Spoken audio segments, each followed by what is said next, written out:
আসসালামু আলাইকুম ওয়া রাহমাতুল্লাহ।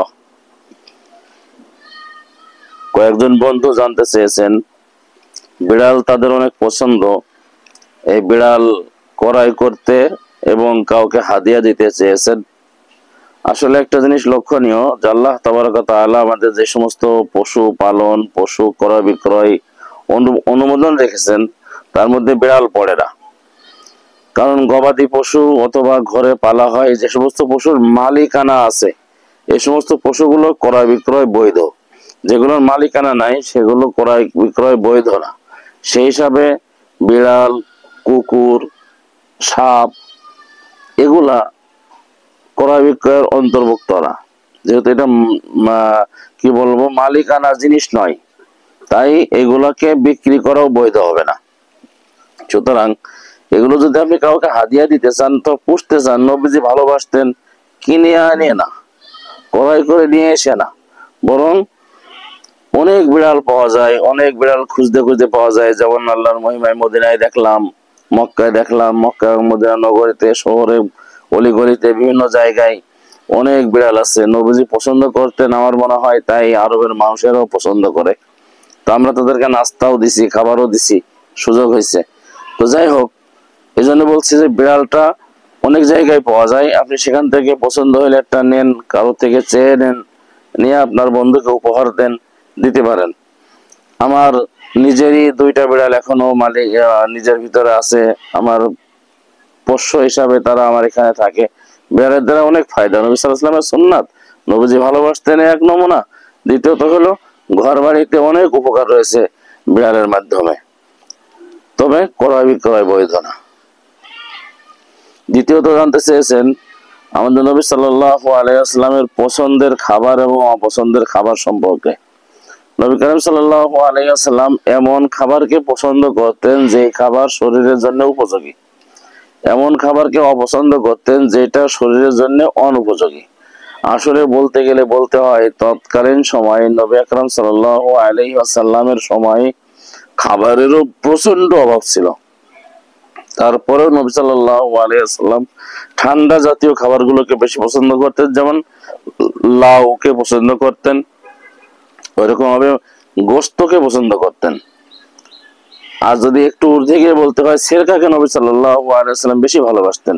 সেরকা মানে রুটি এবং গোশত মিশ্রিত একটি খাবার, এটাকে নবী আলাইহিস সালাতু ওয়াস সালাম বেশি ভালোবাসতেন, পছন্দ করতেন, যেটার সাথেও গোশের সম্পর্ক রয়েছে। এমন কথা হাদিসের দ্বারাই পাওয়া যায়, যদি ঘরে গোশের কোনো আয়োজন থাকে, নবীজি গোশটাকে সামনে আনতেন বা খাইতেন, বেশি ভালোবাসতেন, ওইটাকেই ধরতেন। আরেকটি প্রশ্ন জানতে চেয়েছেন, নামাজের সঙ্গে যে সমস্ত নামাজের আগে সুন্নাত আছে, সুন্নাত নামাজ আগে পড়া, পরে ফরজ পড়া, নিজের মধ্যে সংশয় সৃষ্টি হয়েছে যে সুন্নাতটা পড়ে ফেললাম মানে ফরজ নামাজকে অপেক্ষায় রেখে সুন্নাত পড়ছি, এটা কেমন দেখা যায় বা এটা কেমন হতে পারে?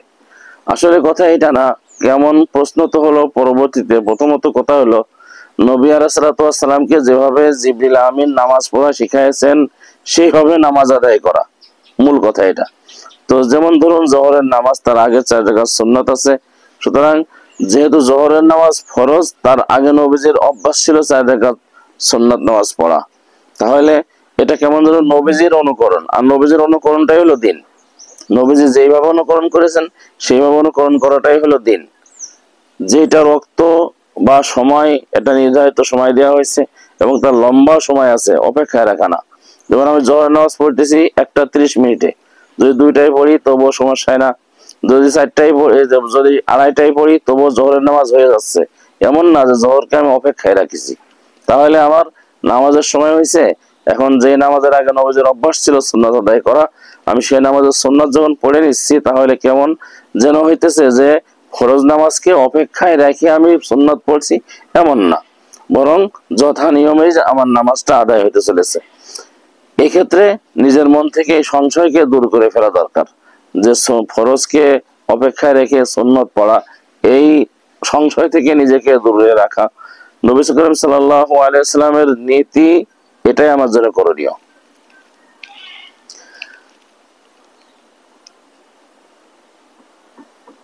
ওইরকম ভাবে আর এক ভাই প্রশ্ন করেছেন, জানতে চেয়েছেন যে আমরা উমরা করতে গিয়েছিলাম। এই উমরা হজ আমরা কত তারিখে করেছি?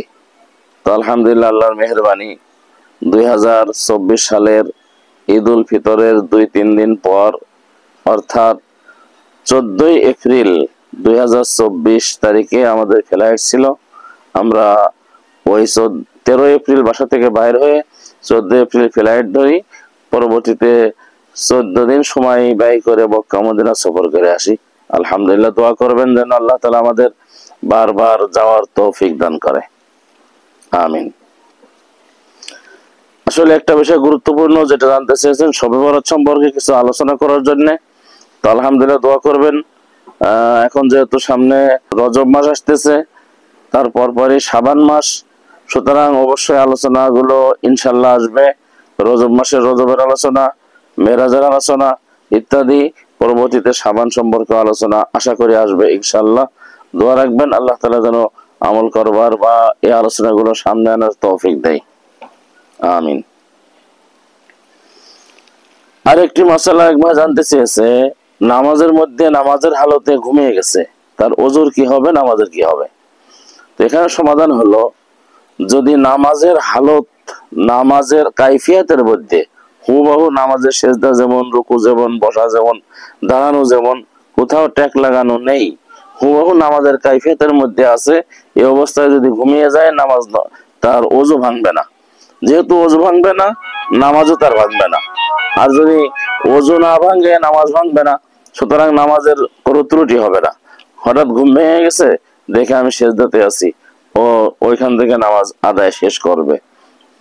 আল্লাহ তাবারক ওয়া তাআলা আমাদের সকলের এই প্রশ্নগুলো অনুপাতে, প্রশ্নগুলোকে যেমন জানলাম, এরকম ভাবে আরো অধিক থেকে অধিক প্রশ্ন, শুধু এখানেই না, যেখানে আপনার মনে চায় সুন্দর সুন্দর প্রশ্ন করে সুন্দর সুন্দর সমাধানগুলো জেনে নেওয়ার জন্য চেষ্টা করব আমরা। আমাদের প্রশ্নকে সেখানে উত্থাপন করে, আমার উত্তরগুলো সেখান থেকে সংগ্রহ করে আমার জীবনকে সুন্দরভাবে পরিচালিত করতে পারি, সুন্দরভাবে ইসলাম, কোরআন ও হাদিস অনুবাদে পরিচালনা করতে পারি, এরকম চেষ্টা করবো ইনশাআল্লাহ। আল্লাহ তাআলা আমাদের সকলকে তৌফিক দান করে, আমিন সুম্মা আমিন। ওয়া আখিরু দাওয়ানা আলহামদুলিল্লাহি রাব্বিল আলামিন।